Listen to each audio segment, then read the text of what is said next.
क्या hotel management जेन जी generation के लिए एक अच्छा करियर ऑप्शन रह सकता है या नहीं? इस टॉपिक के ऊपर मुझे वीडियो इसलिए बनाना पड़ रहा है बिकॉज आज की जो जनरेशन है, जो अब वर्कफोर्स बन के आ रहा है पिछले कुछ सालों से और आगे जो आने वाला है, वो सारा होगा जेन जी जनरेशन। एक ऐसी जनरेशन जो कि फोकस करती है वर्क लाइफ बैलेंस पे, वर्क कल्चर पे और कम से कम मेहनत में ज़्यादा से ज़्यादा रिवॉर्ड पाने के ऊपर। और एक ऐसी जनरेशन जिनकी पिछली वाली जनरेशनों ने काफ़ी मेहनत करके एक एम्पायर खड़ा कर दिया है, उनके लिए एक अच्छा खासा एक बेस बना दिया है, पैम्पर करके चल रहे हैं अपने बच्चों को, जिस वजह से जेन जी जनरेशन्स की जो एक्सपेक्टेशंस हैं वो अब नेक्स्ट लेवल जा चुकी है। बिकॉज उनको अब वो मेहनत की जगह ये चीज़ दिखती है कि हमें अच्छा रिवॉर्ड चाहिए कम मेहनत में वर्क लाइफ बैलेंस के साथ। तो ऐसे केस में हॉस्पिटैलिटी इंडस्ट्री की अगर हम बात करें, हॉस्पिटैलिटी इंडस्ट्री चलती है ट्रेडिशनल सिस्टम्स पे, यानी कि हॉस्पिटैलिटी इंडस्ट्री में आपको मेहनत भी करनी पड़ती है, आपको फिजिकल वर्क भी करना पड़ता है, आपको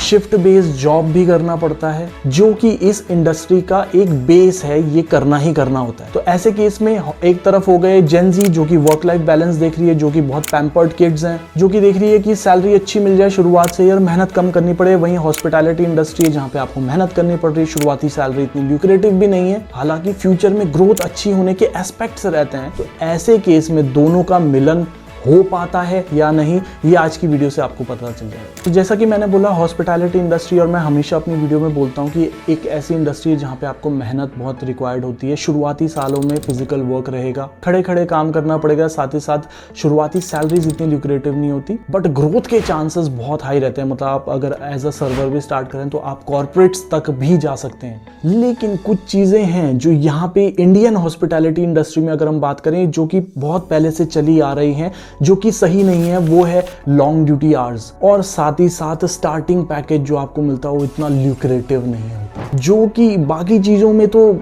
जो आज की जनरेशन है वो एडजस्ट करने को तैयार है कि ठीक है कोई नहीं हम शिफ्ट बेस्ड जॉब कर लेंगे, ठीक है कोई नहीं हम फिजिकल वर्क भी रहेगा वो भी कर लेंगे, वो कोई इशू नहीं है। लेकिन जब बात आती है कि वर्क लाइफ बैलेंस की, जहाँ पे लॉन्ग ड्यूटी आवर्स करने पड़ रहे होते हैं, तो उस केस में बहुत सारे लोग डिमोटिवेटेड होने लगते हैं इस इंडस्ट्री को ज्वाइन करने के बाद। और आज के ज़माने में जब आपके पास इतने सारे ऑप्शंस हैं, आपको ऐसे स्ट्रगल वाले फेज में आपको नहीं जाना है, बिकॉज आपकी फैमिली ने ऑलरेडी स्ट्रगल करके आपके लिए सारी चीज़ें सेट कर ली हैं, आप वो बहुत ज़्यादा पैम्पर्ड किड, तो ये सब जब आपको एक साथ करना पड़ता है तो आपको प्रॉब्लम आती है। बट यहीं पे हमारे दिमाग में एक और चीज़ आती है, बहुत सारे लोगों के जो आप करना चाह रहे होंगे या कर रहे होंगे, कि भाई इतने ड्यूटी आवर्स, लंबे ड्यूटी आवर्स क्यों होते हैं? बाकी सारी चीज़ों में हम एडजस्ट कर सकते हैं। हमें पता है कि शुरुआत में शायद सैलरी उतनी ज़्यादा नहीं है, बट फ्यूचर में ग्रोथ बहुत अच्छी मिल सकती है। लेकिन जो ये वर्क लाइफ बैलेंस का इशू है, जो लॉन्ग ड्यूटी आवर्स का इशू है, ये ऐसा क्यों है? सो इसका जितना मैं समझ पाया हूँ, इसका आंसर जानने के लिए आपको जाना पड़ेगा 1980s या अर्ली 1990s में,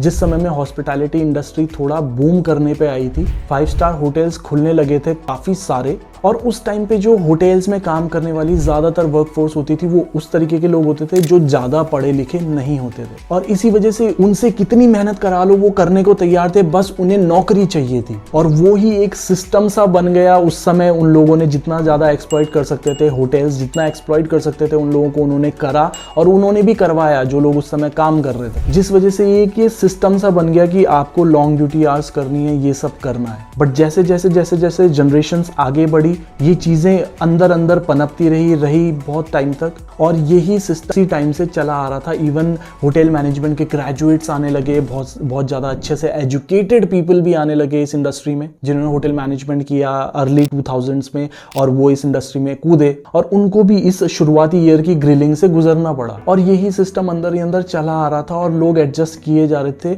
फिर आया 2019 में कोविड-19, जिसके बाद हॉस्पिटैलिटी इंडस्ट्री टोटली बदल गई। बिकॉज एक ऐसी इंडस्ट्री जो कि आज तक, जब से इंसेप्शन हुआ है तब से कभी भी बंद नहीं हुई थी, चाहे कहीं बॉम्ब गिर जाए, चाहे कहीं वॉर छिड़ जाए, चाहे दुनिया में कुछ भी हो जाए, हमारा होटल इंडस्ट्री चलता रहेगा, रेस्टोरेंट बिजनेस चलता रहेगा। लेकिन जब कोविड-19 आया 2020 में, तो तब चीज़ें बदल गई, बिकॉज सारे होटल्स एंड रेस्टोरेंट्स को शट डाउन करना पड़ा, जिस वजह से अच्छे लेवल के एम्प्लॉयज़ की भी जॉब्स गई। और जो लोग लोग एक अच्छी ग्रोथ के चक्कर में रुके हुए थे इस इंडस्ट्री में कि ठीक है हमें अच्छी ग्रोथ मिल रही है, या फिर और इस चक्कर में वो एडजस्टमेंट किए जा रहे थे वर्क आवर्स के साथ, इन सब चीज़ों के साथ। उनकी जब नौकरी गई तो उन लोगों ने सोशल मीडिया में ये सब चीज़ों के बारे में बात रखना चालू कर दिया, और उसकी वजह से चेंज ये आया कि जैसे ही कोविड-19 खत्म होने को आया उसके बाद जो ड्रास्टिक नंबर ऑफ स्टूडेंट्स जो होटल मैनेजमेंट करते थे उसमें ड्रॉप आया, जिसके कॉन्सिक्वेंसेस अब दिखने लगे हैं। बिकॉज 2018-19 में जितना इंडस्ट्री ग्रो कर रही थी उससे कई गुना ज्यादा तेजी से अब ग्रो कर रही है।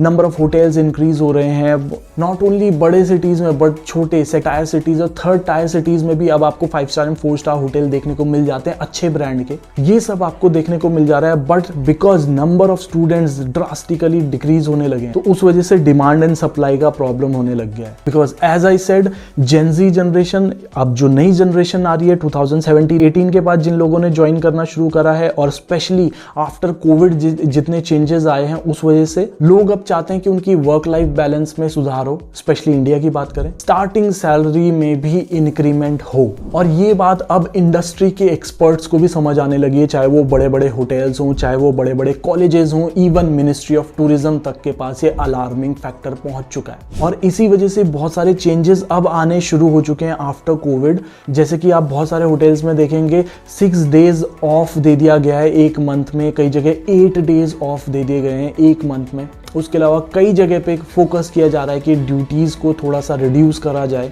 स्पेशली ये सब प्रॉब्लम्स इंडिया में हैं। अगर आप बाहर की बात करें तो बाहर आपके जितना भी आप एक्स्ट्रा करते हो duty hours other than 9 hours, तो उसमें आपको कंपनसेट होता है। और साथ ही साथ आफ्टर कोविड-19 क्या हुआ, जितने भी लोग जितने इंडिया में काम करते थे उनको बाहर अपॉर्चुनिटीज़ बहुत सारी मिली, बिकॉज बहुत सारे लोगों ने जॉब छोड़ी थी वहाँ भी। इस वजह से क्या हुआ कि और ज़्यादा डिक्रीज आ गया नंबर ऑफ पीपल में इंडिया में। तो पहले के टाइम पे जो होटल्स इसको मनमानी समझ के करते थे कि भैया 12 घंटे करवाओ और ज़्यादा से ज़्यादा रेवेन्यू जनरेट करवाओ कम से कम स्टाफ के साथ, अब वो करना होटल्स की मजबूरी हो गई है, बिकॉज उनको उतना क्वालिटी वाला स्टाफ ही नहीं मिल रहा है। तो अगर वो ये सब रिफॉर्म्स लाना भी चाहते हैं उसके लिए उनको मेहनत करनी पड़ेगी और स्टाफ पहले लाना पड़ेगा, तब जाके वो ये सब कर सकते हैं। सो इससे आते हैं हम वीडियो के मेन टॉपिक पे कि क्या जेन ज़ी को हॉस्पिटैलिटी इंडस्ट्री में अब कोर्स करना चाहिए या किसी और कोर्स की तरफ देखना चाहिए। तो मेरे हिसाब से अगर आप इस इंडस्ट्री को ज्वाइन करना चाहते हैं तो पहले इसके बारे में थरो नॉलेज ले लीजिए। अगर आपको लगता है कि आप मेहनत कर सकते हैं, आप क्वालिटी आपके अंदर है और आपको अब्रॉड में करियर बनाना है, तो इस इंडस्ट्री को ज्वाइन करिए।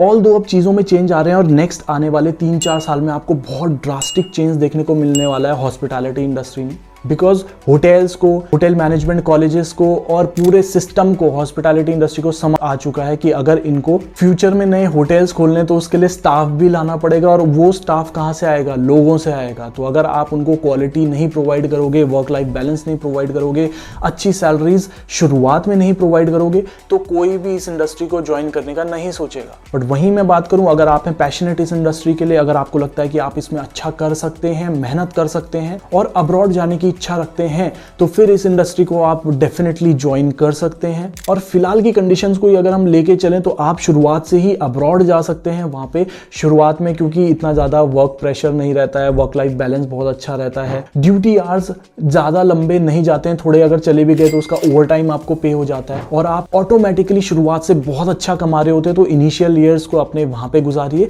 और उसके बाद जब आप एक लेवल पे आ जाते हैं, एक असिस्टेंट मैनेजर लेवल पे, तब आप इंडिया में वापस आके काम कर सकते हैं। और जैसा कि मैंने बोला कि इसमें जो जेन ज़ी की वैल्यूज हैं वो भले ही इस हॉस्पिटैलिटी इंडस्ट्री में कुछ पॉइंट्स मिसिंग हो या कुछ पॉइंट चेंज हो, लेकिन कुछ चीज़ें अभी भी आपको देखने की जरूरत है कि अगर आप ऐसे लेवल से आते हैं कि जो कि मिडिल क्लास लेवल से हैं या फिर lower middle class income level से अगर आप आते हैं, तो ये इंडस्ट्री आपके लिए एक अच्छा ऑप्शन रह सकती है, बशर्ते आप अपनी अगर स्किल्स पे मेहनत करें और ग्रो करने का सोचें। बिकॉज शुरुआत में भले ही आपको यहाँ पे ल्यूक्रेटिव सैलरीज देखने को ना मिले, बट इसमें आप, जैसा मैंने पहले भी बोला है, कि बहुत हाई लेवल तक जा सकते हो, कॉर्पोरेट्स तक भी जा सकते हो with just hotel management degree. So ये सारी अपॉर्चुनिटीज तो आपको देखने को मिली जाती हैं, बट अल्टीमेटली डिसीजन आपका रहता है कि क्या आपके लिए मेहनत करना ज्यादा जरूरी है या फिर ऐसी कोई नौकरी करना जिसमें आपको केवल डेस्क के आगे बैठना है। बिकॉज इस इंडस्ट्री में, हॉस्पिटैलिटी इंडस्ट्री में, आपको अब्रॉड की अपॉर्चुनिटीज मिल सकती हैं जो कि बहुत सारे अदर सेक्टर्स में आपको देखने को नहीं मिलेगा। एंड उसके साथ साथ बिकॉज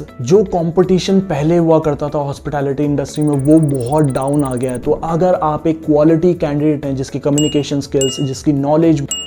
पर्सनालिटी बहुत अच्छी है, तो आप इस इंडस्ट्री में बहुत तेजी से ग्रोथ कर सकते हैं, चाहे आप अब्रॉड चले जाएं, चाहे आप इंडिया में रहें, बिकॉज आपके जैसे जो क्वालिटी कैंडिडेट्स हैं वो ऑलरेडी बहुत ज़्यादा डिक्रीज हो चुके हैं। तो अगर आप इस सिचुएशन पे टैप करना चाहते हैं, इस डिमांड एंड सप्लाई की प्रॉब्लम पे टैप करना चाहते हैं कि जहाँ पे डिमांड बहुत ज़्यादा है बट सप्लाई बहुत कम हो पा रही है ऐसे अच्छे क्वालिटी कैंडिडेट्स की, उस पर अगर आप टैप करके एक अच्छा करियर ग्रोथ बनाना चाहें, जो कि पहले के टाइम पे बहुत टफ रहता था कि शुरुआत से जल्दी जल्दी प्रमोशन मिल जाना और ये सब चीज़ें, आज की डेट में वो सब पॉसिबल हो पा रहा है, लेकिन एक अच्छे क्वालिटी कैंडिडेट के लिए। तो ऐसा अगर केस है तो डेफिनेटली आपको होटल मैनेजमेंट करना चाहिए। बट अगर आपका केस कुछ ऐसा है कि जहाँ पे आपको शिफ्ट बेस्ड नौकरी से प्रॉब्लम है, जहाँ पे आपको थोड़ा हार्ड वर्क से प्रॉब्लम है, फिजिकल वर्क से प्रॉब्लम है, और अगर आपको अब्रॉड भी नहीं जाना है, तो फिर आप दूसरी कोई इंडस्ट्री चूज कर सकते हैं। आई होप इस वीडियो से आपको काफ़ी कुछ समझ आया होगा। नाउ आपके दिमाग में क्वेश्चन आ सकता है कि हमें होटल मैनेजमेंट तो करना है बट अच्छा कॉलेज कहाँ से मिलेगा, तो उसके लिए आप मुझे व्हाट्सएप कर सकते हैं। बाकी कोई भी क्वेश्चन या क्वेरी है, अगर आपको अब्रॉड जाना है, ट्रेनिंग पे जाना है, कुछ भी है, तो आप उसके लिए मुझे व्हाट्सएप कर सकते हैं। आज की वीडियो के लिए इतना ही है। Thank you so much, have a nice day, bye.